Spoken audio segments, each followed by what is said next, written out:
The games are for real. We've played. Welcome to the Canadian Premier League.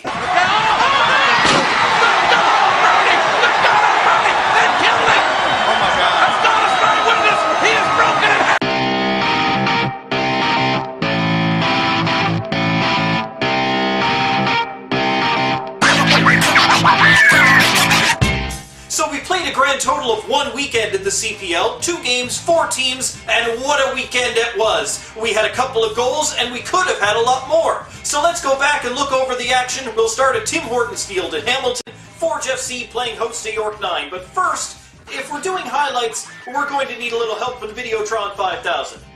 Could I get the Videotron 5000, please? Thank you. Nice, huh?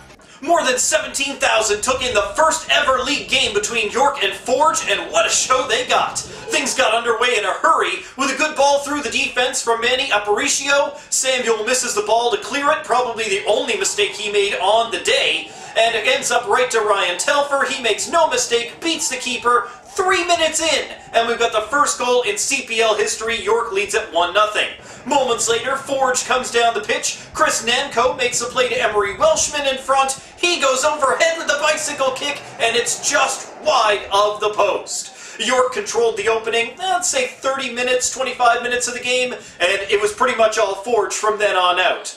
Nanko and Borges were dynamic all game long, creating lots of chances, like this Borges shot that Ingham has to parry wide, and one he drives off the crossbar as well, and this strike from Welshman that just goes wide. Welshman didn't score in this game, but he was a threat every single time he stepped on the pitch. The breakthrough finally comes late in the match. Welshman carries all the way down to the end line before sending the ball back across the top of the 18-yard box for Thomas, who settles it down, and he buries home that equalizer. That's the way it finished 1-1 between Forge FC and York 9 FC. Maybe not the way Forge fans thought it was going to go, but after trailing for so long, hey, Sparks is excited, they'll take it.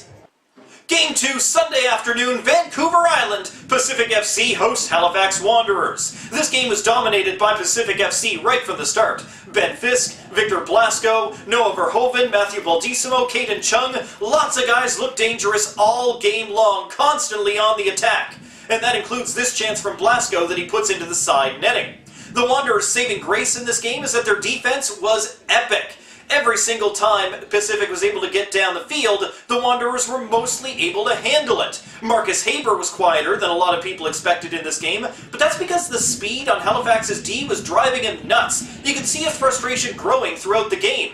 The coverage of Haber opened doors for other guys, but Halifax keeper Jan Michael Williams only really had to make one super good save, and that was this one that he parried wide. Otherwise, the likes of Kristinovic Ensa, Zoom Langwa, Zach Secunda, and even Peter Schala were always there to help out on the back end and thwart most of the shot attempts. Pacific was able to capitalize on a set piece as German defender Henrik Starosik headed in a corner to give Pacific the 1-0 lead. Halifax had many corners of their own, and although they thought they equalized minutes later when Andre Rappersad hit his own into the cage, Pacific players immediately put the hand up right away looking for handball, but it was the referee's assistant flag offside that cancelled out what would have been the tying score. The Wanderers' attack was almost non-existent for most of the day.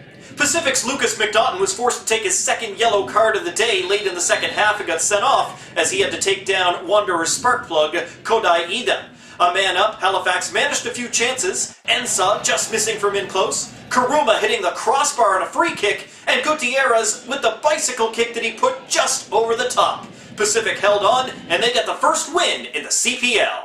A great weekend of action, but I have one issue that's bugging me.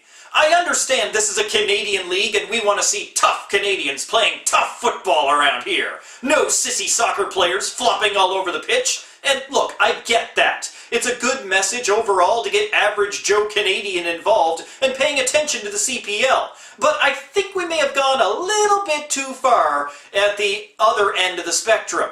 It doesn't have to be hard AF all the time. It seemed better in the second game than it was in the first, but for Forge versus York, the officials seemed to let everything go. You could mug a guy and take his lunch money without the referee even awarding a free kick. And of course the ultimate example is Kyle Becker with the hit he threw on Joseph T'Challa in the 63rd minute. T'Challa was out of bounds, head down, looking to pick up the ball, and Becker comes in and hits him in the back of the head with an elbow, the likes that would make Masato Tanaka blush.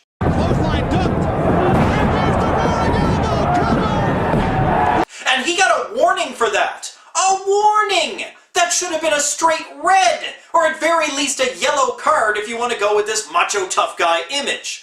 But we need to find that balancing act, the place between creating a tough sport that all those Canadian fur traders and lumberjacks are going to watch, and players' safety.